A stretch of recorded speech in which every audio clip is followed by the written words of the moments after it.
Hello guys, welcome to the CS academy. आज की class में हम लोग क्वेश्चन बैंक 2018 का सीरीज पढ़ने जा रहे हैं। ठीक है ना। 1 से लेके 15 तक पीछे वाले वीडियो में पढ़ा चुके हैं। आज हम क्वेश्चन 16 से करेंगे, शॉर्ट टाइप क्वेश्चन। देखो 16 नंबर क्वेश्चन में पूछा गया है प्रूफ बाय वेक्टर मेथड। कौन सा मेथड? Vector method.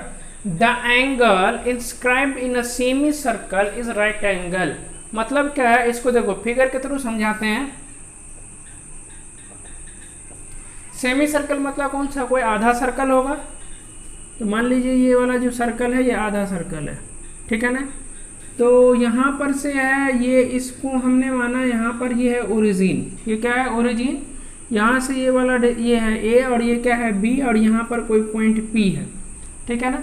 देखो ये ओरिजिन है, तो ये वाला जो वेक्टर है वेक्टर मेथड से है, इस ए का पोजीशन वेक्टर हमने माना ए। देखो ये ओरिजिन हो गया तो ये इसके अपोजिट डायरेक्शन में हो गया, तो बी का पोजीशन वेक्टर क्या हो जाएगा? माइनस पी वेक्टर हो जाएगा, ठीक है। पी का जो पोजीशन वेक्टर है इसको हमने कंसीडर किया आर। तो देखो यहाँ से ये वाला मतलब यहाँ पर जो एंगल पी बन रहा है वो राइट एंगल बनेगा। क्वेश्चन क्या कह रहा है कि जो एंगल पी है वो राइट एंगल। अब देखो, अब किसके किसके बीच में राइट एंगल बनेगा? किसके किसके थ्रू? तब बीपी और कौन सा? एपी के थ्रू। तो जब दो लाइन या दो वेक्टर के बीच में मतलब क्या करना है? राइट एंगल होगा। उसके लिए क्या प्रूफ करना होगा? आपके पास दोनों का डॉट प्रोडक्ट क्या होना चाहिए? 0, है ना। तो देखो अब इधर से लेट हमने क्या कंसीडर करा? O be the origin. वो आपका क्या है? ओरिजिन है, ठीक है ना। उसके बाद यहाँ पर पोजीशन वेक्टर पी भी मतलब position vector of A equals to कितना? ए हो गया। अब position vector of B equals to कितना हो जाएगा? ये आपका माइनस ए होगा। और position vector of R sorry P, इसका पोजीशन वेक्टर क्या कंसिडर किया हमने? आर कंसिडर किए हैं। अब यहाँ पर निकालिए ए पी वेक्टर। कौन सा वेक्टर? A P. देखिए कोई भी वेक्टर को निकालने के लिए क्या होता है? पीछे वाले में से आगे वाले को घटाते हैं। तो इसको क्या लिखेंगे? Position vector of P minus position vector of कौन सा? ए। तो देखो position vector of P, P का पोजीशन वेक्टर कितना? आर, और ए का पोजीशन वेक्टर कौन सा है? ए है। तो ए पी आपका कितना निकला? आर माइनस ए। अब चलो इसी प्रकार से हम क्या करेंगे? बी पी निकालेंगे। तो फिर से क्या लिखेंगे? Position vector of P minus position vector of B. तो यहाँ लिखेंगे position vector of P minus position vector of कौन सा? इधर से बी। देखो पोजीशन वेक्टर ऑफ पी कितना है? आर है, माइनस देखो पोजीशन वेक्टर ऑफ बी कितना है? माइनस ए है। तो ये क्या निकलेगा? आर माइनस माइनस प्लस हो जाएगा। तो ये बी पी वेक्टर कितना निकला आपके पास? आर प्लस है। और ए पी कितना निकला? आर माइनस है। तो इसी के दोनों के बीच का एंगल कहता है ना कि क्या होगा? राइट एंगल होगा। तो राइट एंगल होगा इसका मतलब कौन सा? परपेंडिकुलर वाला कॉन्सेप्ट। जब दो वेक्टर आपस में परपेंडिकुलर होता है उसके लिए क्या कंडीशन होता है? दोनों का डॉट प्रोडक्ट 0। तो यहाँ देखो क्या करेंगे हम? ए पी और डॉट प्रोडक्ट बी पी निकालेंगे। तो यहाँ निकालेंगे ए पी और डॉट प्रोडक्ट कितना? ये है डॉट प्रोडक्ट बी पी। चलो ए पी का वैल्यू कितना? R minus A, R minus A vector dot product B P है R plus A. Dot product निकालेंगे तो आर डॉट आर यहाँ पर हो जाएगा R dot R plus R dot A minus कितना हो जाएगा इधर? ए डॉट आर माइनस इधर कितना हो जाएगा? ए डॉट ए हो जाएगा। देखो ए डॉट बी और बी डॉट ए बराबर होता है, उसी प्रकार से यहाँ पर ए डॉट आर बराबर आर डॉट ए सेम होगा। तो ये वाला प्लस माइनस कट गया। तो यहाँ पर आपके पास देखो क्या हो जाएगा? आर डॉट ए डॉट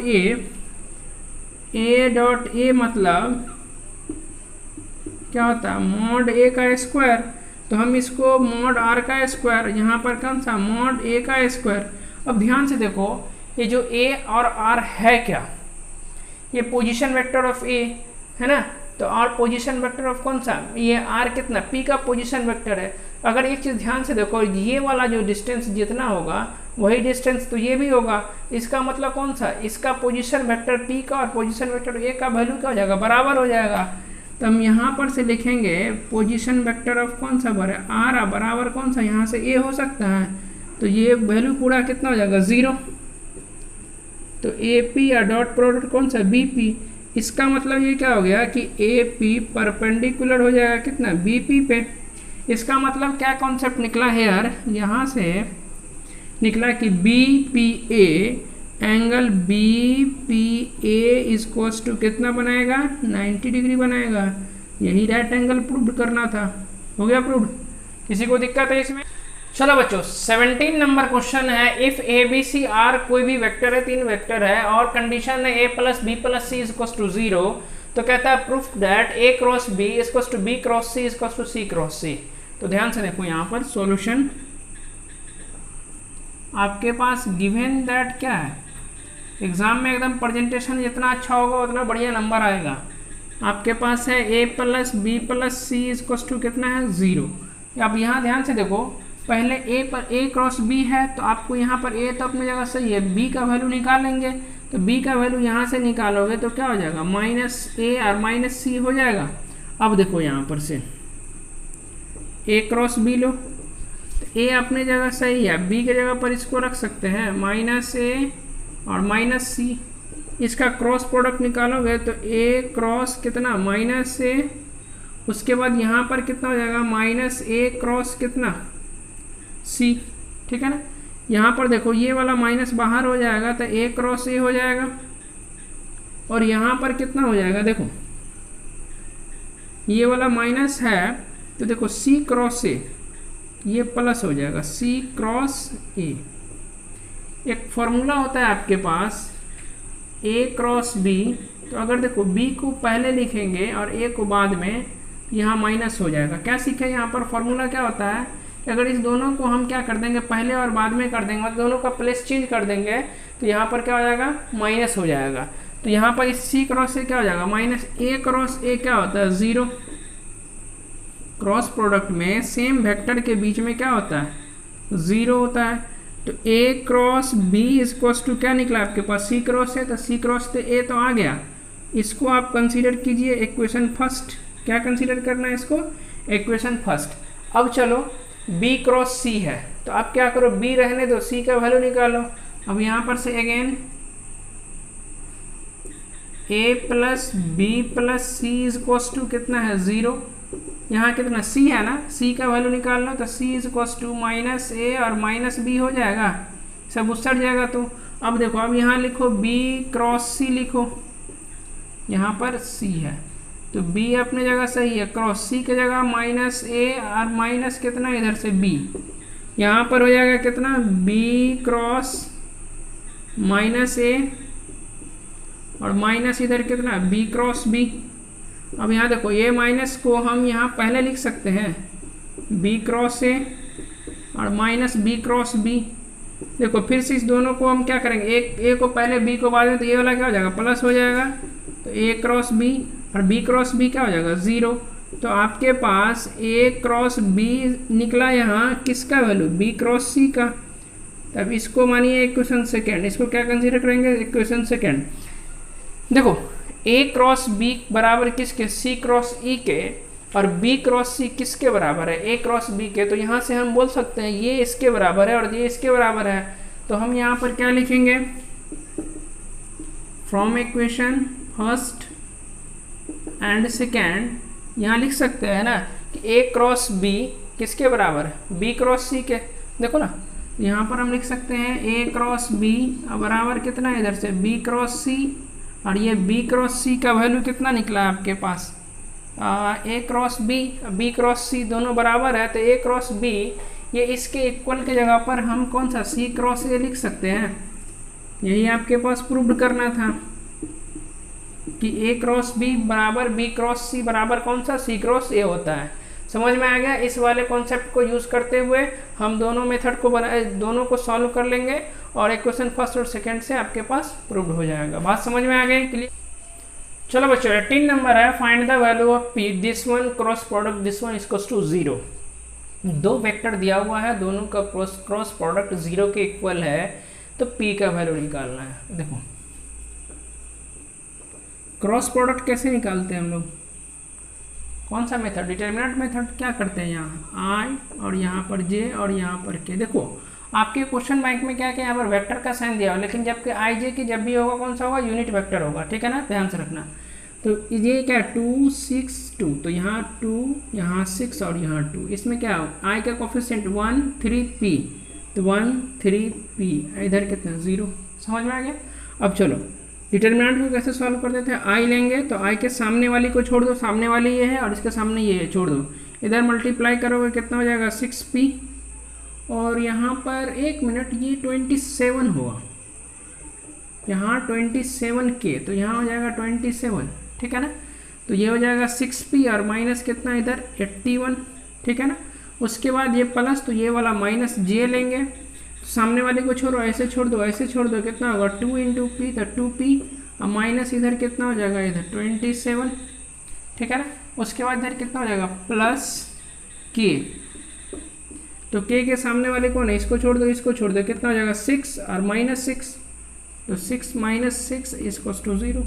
यहाँ ध्यान से देखो आई ये 6p माइनस 81 माइनस j, इधर हो जाएगा 2p माइनस 27, अब प्लस इधर कितना k इंटू कितना 0, इसको देखो इस 0 को हम क्या ऐसे लिख सकते हैं 0i प्लस 0j और प्लस 0k, मतलब इस 0 को वेक्टर में चेंज कर दीजिए।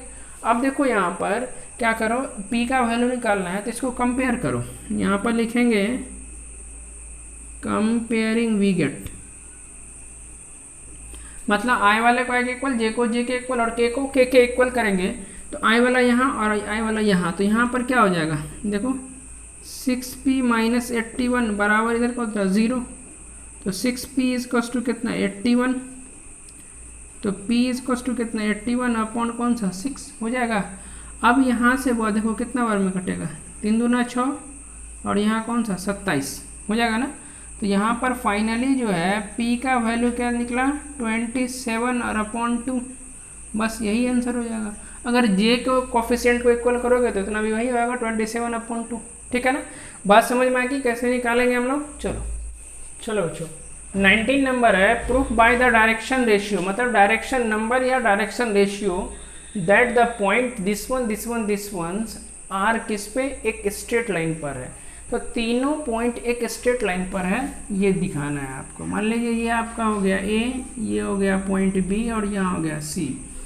A का वैल्यू है 1 माइनस 1 और 3, और B का वैल्यू कितना है आपके पास 2 माइनस 4 और इधर 5, C का वैल्यू है 5 माइनस 13 और इधर 11, ठीक है ना।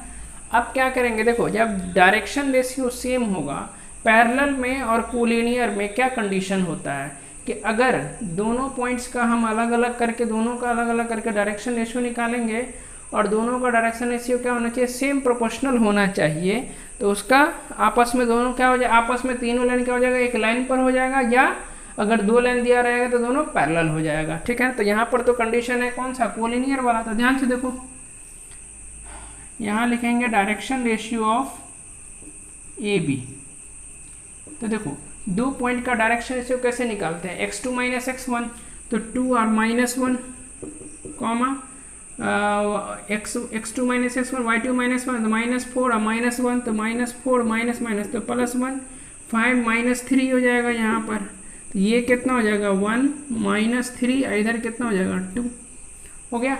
देखो इसको पहले वाले को A1 मानेंगे, दूसरे वाले को B1 और तीसरे वाले को C1, ठीक है ना।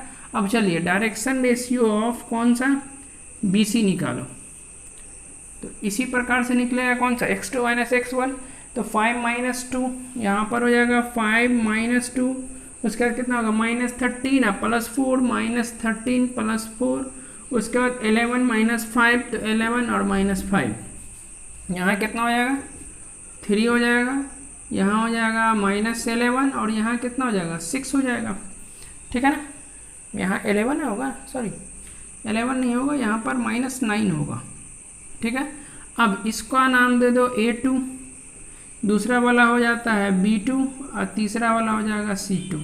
देखो पैरेलल या किसके लिए कोलिनियर के लिए कंडीशन होता है A1 upon A2, A1 upon A2 बराबर B1 upon B2 equals to C1 upon C2। सब वैल्यू निकालने के बाद अगर इसमें पुट करो, अगर तीनों इक्वल हो गया तो ये तीनों क्या होगा एक ही पॉइंट पे लाई करेगा, मतलब ये क्या बनाएगा स्ट्रेट लाइन बनाएगा। तो देखो तो A1 कितना 1 और A2 कितना 3, तो यहाँ हो जाएगा 1/3। B1 कितना हो गया -3 हो गया। अब B2 कितना हो गया आपके पास -9। C1 कितना हो गया 2 हो गया। और C3 कितना हो गया 6 हो गया।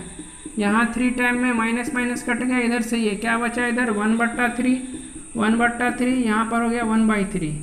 अब क्वेश्चन क्या क्या कहता है, इसे proof that the by the direction ratio this one point are on straight line. तो यहाँ पर क्या लिखेंगे, हेंस गिवन पॉइंट्स आर क्या कहता है इन स्ट्रेट लाइन।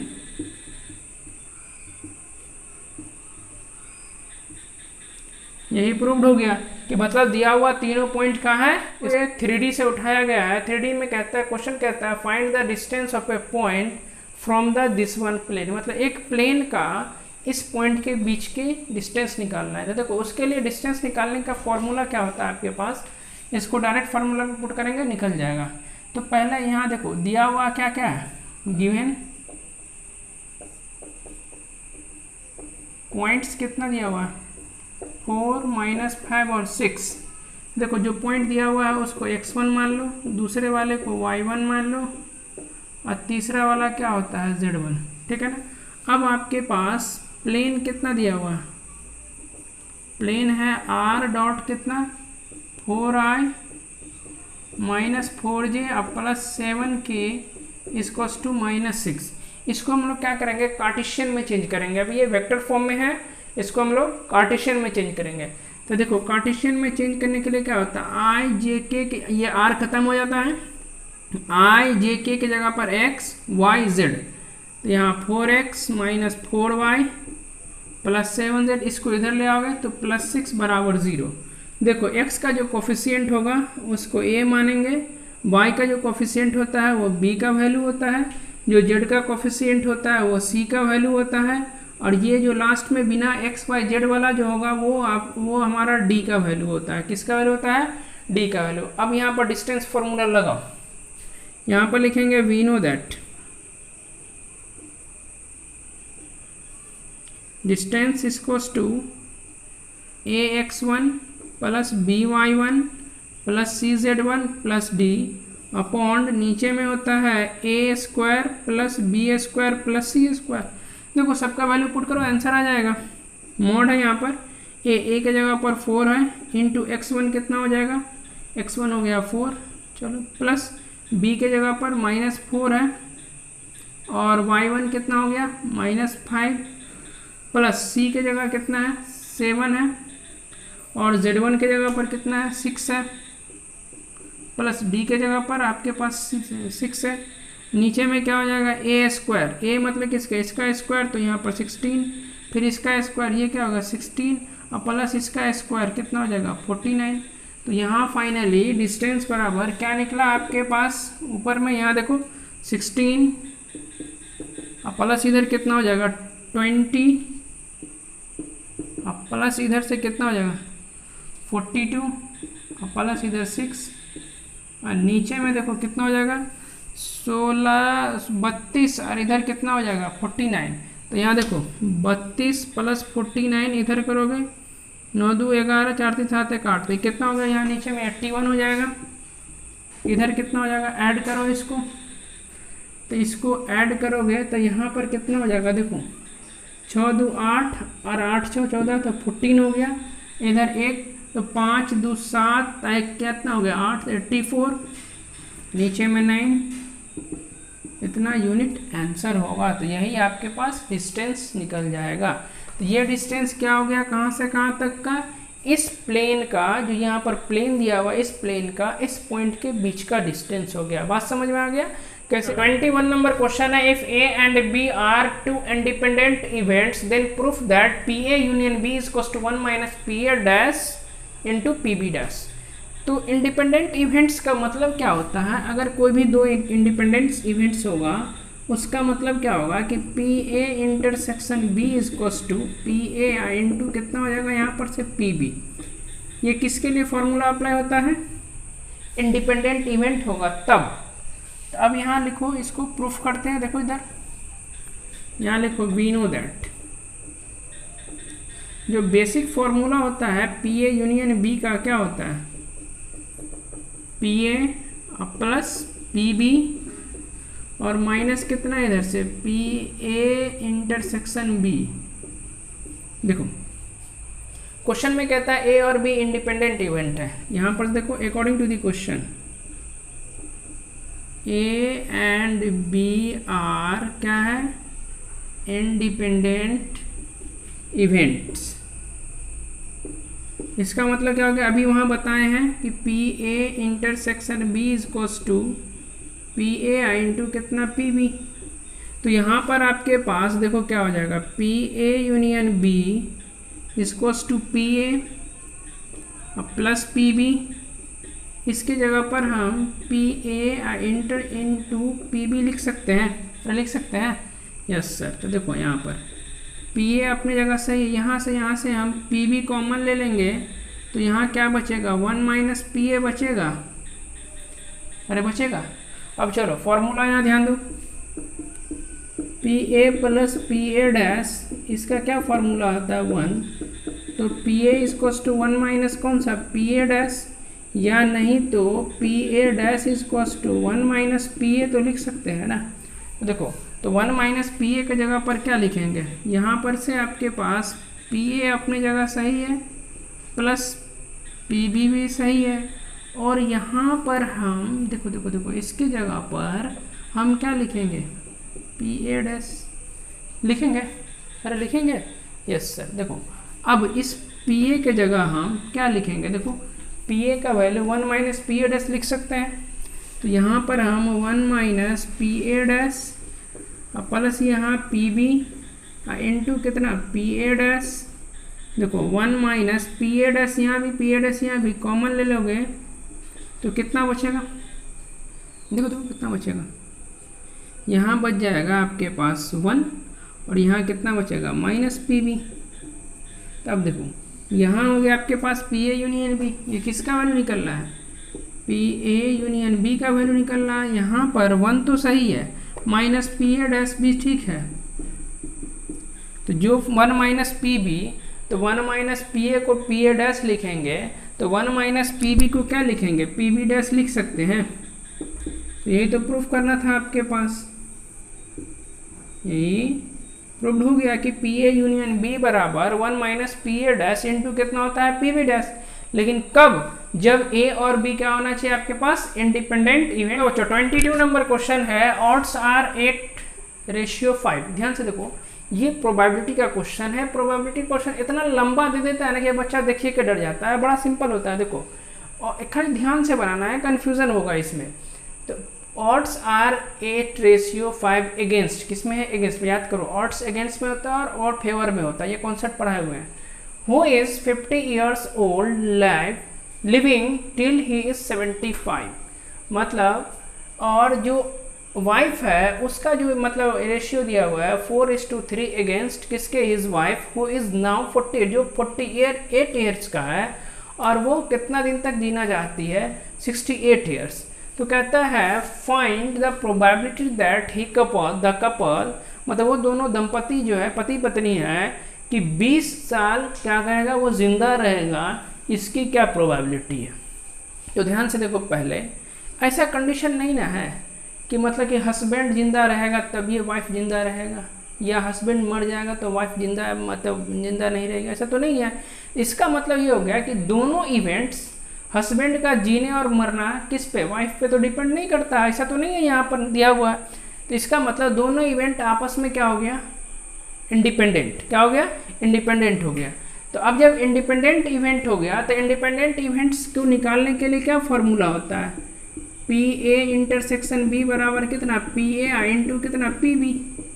मतलब आपको पी और पी बी पता चल गया तो आप फट से मल्टीप्लाई कर दोगे, निकल जाएगा। चलो हमने यहाँ कंसीडर किया है, let A equals to event for husband alive कितना 20 ईयर्स। अब बी इक्वल्स टू हमने कंसीडर किया इवेंट फॉर किसके लिए, वाइफ के लिए, जो कितना 20 साल तक जिएगी। अब यहाँ ध्यान से देखो ऑड्स किसके में, अगेंस्ट में है, तो यहाँ पर लिखो ऑड्स आर अगेंस्ट फॉर किसके लिए, मैन के लिए। तो ऑड्स जब अगेंस्ट में होता है तो उसके लिए रेशियो क्या लिखते हैं, n/m होता है। अब बराबर में इसका कौन सा 8 अपॉन कितना हो गया 5, तो n का वैल्यू कितना हो गया 8 और m का वैल्यू कितना हो गया 5। अब इसका जो प्रोबेबिलिटी होता है p है, यहाँ पर किसके लिए मैन के लिए, मैन का इवेंट कौन सा है इसीलिए यहाँ p है। तो प्रोबेबिलिटी निकालने का फॉर्मूला क्या होता है m/m + n। तो यहाँ 8 सॉरी यहाँ कितना हो जाएगा m है 5 और नीचे में कितना 8 + 5, तो यहाँ कितना हो गया 5 अपॉन कितना इधर 13। तो finally P A is equals to 5 upon कितना निकला 13 निकला। अब यहाँ पर से देखो ऑड्स किसके लिए अगेंस्ट वाइफ के लिए भी है, यहाँ है ऑड्स आर अगेंस्ट 4 किसके लिए वाइफ के लिए। तो कितना दिया हुआ यहाँ पर क्या लिखेंगे रेशियो n/m कितना 4 अपॉन कितना इधर 3। अब यहाँ पर से पी बी का वैल्यू कितना निकलेगा, पी बी क्यों निकालना है क्योंकि b किसके लिए इवेंट है वाइफ के लिए है। तो इसके लिए क्या प्रोबेबिलिटी के लिए क्या फॉर्मूला हो जाएगा m अपॉन कितना m + n। तो यहाँ m कितना हो गया 3 और 4 + 3, तो यहाँ 3 अपॉन कितना हो गया 7, यहाँ पर पी बी। अब यहाँ पर देखो अकॉर्डिंग टू द क्वेश्चन ए और बी दोनों आपस में क्या है इंडिपेंडेंट इवेंट है। यहाँ लिखो according to the question A and B are कैसा event independent event, independent events. इसका मतलब हो जाएगा कि सर इसका जो रिक्वायर्ड प्रोबेबिलिटी हो जाएगा, रिक्वायर्ड प्रोबेबिलिटी देखो ऐसे तो प्रोबेबिलिटी के लिए यहाँ पर ये पूरा लिखाएगा यहाँ से लेकर के यहाँ तक पूरा लाइन। तो आपको एग्जाम में इतना लाइन लिखने का ज़रूरत नहीं है, टाइम बहुत ज़्यादा टेकन हो जाएगा। तो आप सिर्फ लिखना है रिक्वायर्ड प्रोबेबिलिटी। रिक्वायर्ड प्रोबेबिलिटी क्या हो जाएगा आपके पास P A intersection B equals to P A into कौन सा पी बी। ये फॉर्मूला क्यों लगा है क्योंकि इंडिपेंडेंट इवेंट्स का प्रोबेबिलिटी निकालने का यही फॉर्मूला होता है पी इंटू पी बी। तो पी ए कितना पी ए हो गया 5/13, तो 5/13 और पी बी कितना हो गया आपके पास 3 कितना हो गया इधर 7। तो फाइनल आंसर कितना हो गया 5 दिया 15, तो 15 कितना 91, यही आपके पास आंसर हो जाएगा। तो हम 2018 में जो भी क्वेश्चन पूछा गया था शॉर्ट टाइप हमने सब करा चुके हैं। अब अगली क्लास में हम लोग 2017 का क्वेश्चन देखेंगे, ठीक है ना। 2017 का क्वेश्चन कंप्लीट हो जाएगा तो हम फिर से हम ऑब्जेक्टिव का ये सीरीज शुरू करेंगे जो आपके पास पर ईयर पूछा गया होगा, ठीक है ना। चलो मिलते हैं हम अगली क्लास में। Thank you so much.